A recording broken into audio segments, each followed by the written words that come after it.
Isa ito sa mga pinaka-progresibong lungsod sa Pilipinas na bukod sa may napakalaki itong land area ay ito rin ang may pinakamataong lugar dito sa Mindanao. Ang Davao City ay may makulay na pinagmulan. Hitik ito sa kasaysayan na dapat nating malaman pa. Unang tinuluyan ng mga Lumad at Moros ang lugar na ito hanggang sa magkaroon ng 6 na tribong namumuhay sa pagkakaisa at isilang ang pangalang Davao na hango sa pangalan ng kanilang ilog. Ito'y kombinasyon ng mga salitang Dabo, Duhuao at Davo na tawag ng 3 Bagobo subgroups sa Davao River. Naging saksi ang Ilog Davao sa sinaunang kalakalan at merkado. Ipinag-utos ni Gobernador General Narciso Claveria Izaldua ang pagsakop sa buong Davao taong 1848. Bagamat labis itong tinutulan nila Datubago, ay nanaig pa rin ang malakas na puwersa ni Don Jose Cruz de Uyanguren. Itinatag niya dito ang Nueva Vergara na magiging Municipality of Davao taong 1901. Sa kabila ng paglaki ng populasyon at pagusbong ng mga negosyo at abaka industry nito ay naging suliranin ng mga Amerikano ang mga residenteng Japanese dito. Ang resulta, pinagsama ang Gianga Municipal District at bayan ng Davao para maging Davao City noong March 1, 1937. Nangyari ito bago pa mahati sa 3 probinsya ang Davao taong 1967. Ngayon ay meron na po itong 182 barangays at nagse-celebrate ng kanilang Kadayawan Festival tuwing buwan ng Agosto. Bago pa mangyari ang magnitude 7.1 earthquake kahapon mula sa epicenter nito sa bayan ng Palimbang, ay nauna nang naitala sa probinsyang ito noon ang magnitude 8.0 malapit sa bayan ng Lebac. Isa ito sa pinakamalakas at pinakamapaminsalang lindol sa kasaysayan na naging sanhi ng Moro Gulf earthquake and tsunami tragedy noong August 17, 1976 kung saan 8,000 katao ang naiulat na nasawi. Sa kabila nito, ang probinsya ng Sultan Kudarat ay may likas at natatanging kagandahan. Bagamat may madugo itong nakaraan, ito'y sagisag ng sakripisyo at kabayanihan na hindi natin dapat makalimutan. Ang bayaning si Sultan Muhammad Dipatuan Kudarat ay tinawag ng mga Kastila bilang si Kachil Coralat. Sa edad na 39 ay nakilala bilang matapang at matalinong pinuno. Hindi ito nagpasailalim sa pananakop ng mga Kastila. Ipinangalan sa kanya ang probinsyang ito. Gayon din ang isang bayan sa Maguindanao del Norte na dating may pangalang Nuling. Dati silang bahagi ng Sultanato ng Maguindanao. Naging saksi ito sa sinaunang kalakalan sa mga kapwa Asyano. Naging parte ng Cotabato, ngunit humiwalay at formal na itinatag bilang independent province noong November 22, 1973. Mula naman sa Bangsamoro Autonomous Region ay inilipat ito at ngayoy bahagi na ng Soc-Sargen Region simula 1995. Meron na po itong 11 towns and 1 city at binubuo sila ng 249 barangays, habang ang kapitolyo nito ay matatagpuan sa bayan ng Isulan.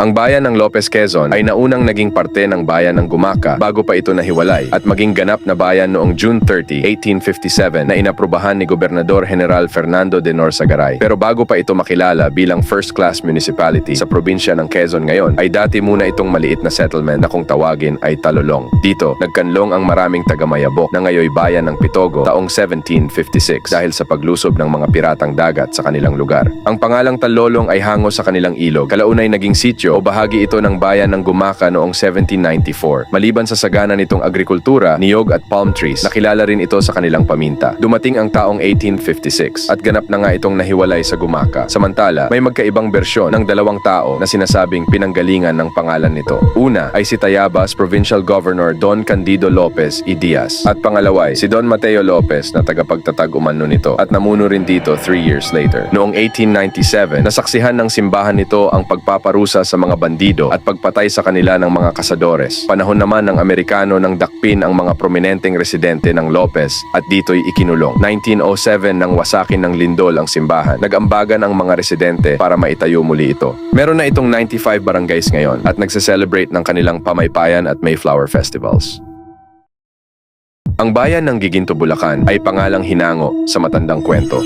Unay ang insidente ng Agustinong paring pumunta noon sa lugar kasama ang 5 katutubo sakay ng kabayo at biglang mapahinto dahil wala na silang madaanan. Pangalaway ang gintong toro na nanggaling sa loob ng simbahan. Uminom ito ng tubig sa ilog at nawala sa altar. Indikasyon na may mga nakabaong ginto umano sa lugar. Pero bago pa makilalang baryo ng bayan ng Bulacan noong 1617 ang Giginto, ay naging isa muna ito sa orihinal na bahagi ng Pampanga taong 1591. Siya ay enkomienda na pag-aari ng nagngangalang Ligero. Meron itong 2,000 na populasyon sa patronato ni San Ildefonso. Sumunod, napunta ito sa Caruya na ngayoy balagtas taong 1607 hanggang sa maging parte na ng bayan ng Bulacan at mahiwalay noong 1621 with Father Bernabe de Villalobos as first kura nila. Bagamat agrikultura at paggawa ng basket at bilao ang pinagkakakitaan nila dito noon, hindi ito naging sapat para manatiling bayan, kaya naging parte muli sila ng balagtas taong 1633, nahiwalay at itinatag noong 1641, tapos sinalanta pa sila ng lindol noong 1863. Formal na naging bayan ang Giginto noong 1915 sa pamumuno ni Mayor Antonio Figueroa. Ngayon ay meron na itong 14 barangays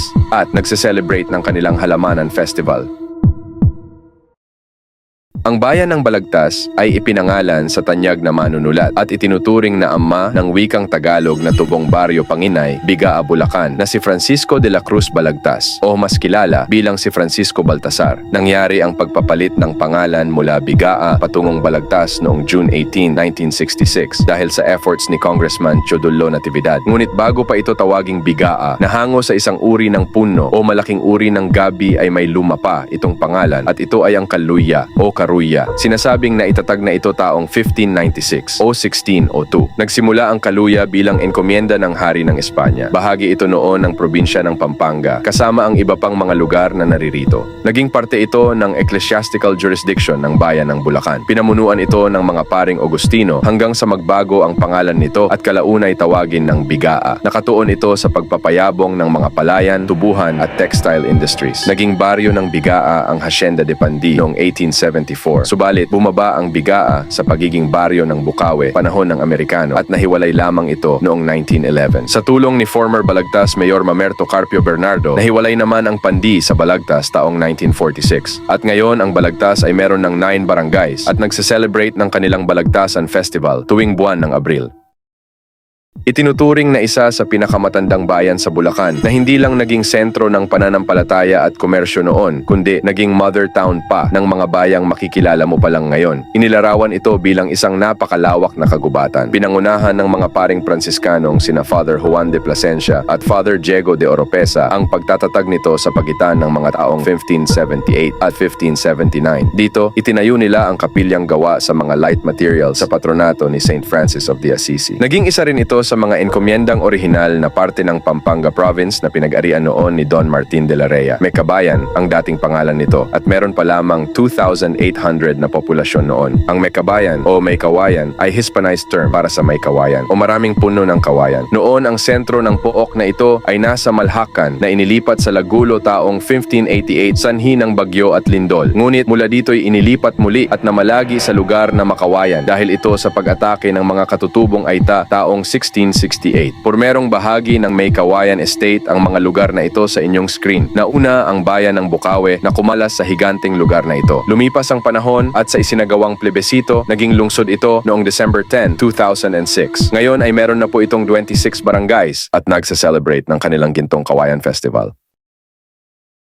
Ito ang pinakamatandang bayan sa probinsya ng Bulacan. Dati itong pinamunuan ni Gat Maitim at minsay naging probinsya rin nung araw. Ito'y hitik sa nakatagong kasaysayan na dapat nating pahalagahan at pagyamanin. Ang pangalan ng kalumpit ay hango sa isang uri ng puno, ang Terminalia microcarpa na nooy sinasabing nakatindig sa harapan ng kanilang simbahan. Isa sa pinakamatao at pinakaaligagang pook ang kalumpit noon na lunduyan ng mga naghaharing angkan bago pa dumating ang mga mananakop na Kastila. Naging enkomienda ito ni Juan de Moron sa ilalim ng Pampanga at naitala rito na meron itong 12,800 na populasyon. Naging misyon pueblo ng mga paring Agustino sa ilalim ng Tondo at itinatag taong 1572 sa patronato ni San Nicolas de Tolentino. Mula sa kapilya ay nagkaroon ito ng kumbento at naging iglesia parokyal sa patronato ni San Juan Bautista. 1575 naman nang mahiwalay ito sa Tondo at italaga bilang probinsya sa utos ni Gobernador General Francisco de Sande with Marcos de Arce as Alcalde Mayor nito. Dito ay nasa ilalim nito ang mga modern towns na naririto. Gayon din ang mga lugar na ito. Bagamat nalansag at sa huli mapasama pa ang Kalumpit bilang bayan na lamang sa Bulacan Province, ay pinagyaman pa rin nito ang kanyang lupain para sa agrikultura. Gayon din ang pottery, livestock at paggawa ng alak. Ngayon ay meron na itong 29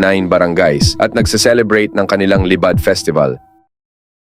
Ang bayan ng Santa Maria, Bulacan ay pormerong bahagi ng bayan ng Bukawe na parte naman ng higanting lupain ng Maykawayan. Mahaba ang pangalan nito noon at kung tawagin ay Santa Maria de Pandi.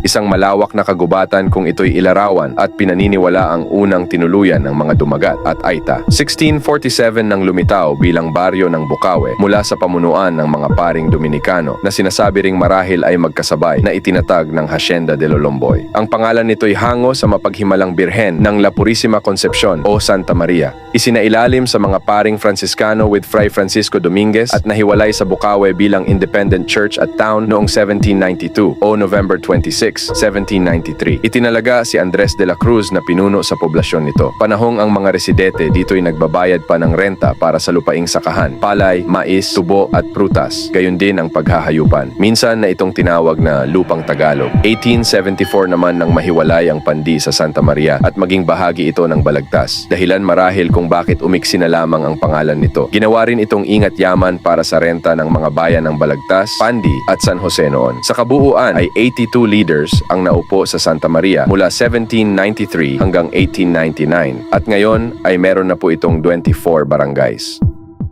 Kung hilig nyo po ang ganitong paksa, ito na po ang pagkakataon para mag-subscribe at tumutok sa mga ihahandog pa nating pagtatanghal tungkol sa pinagmulan ng mga lugar sa bansa. Ako po si Yuan at ito ang Nung Araw Channel. Hanggang sa muli po, paalam.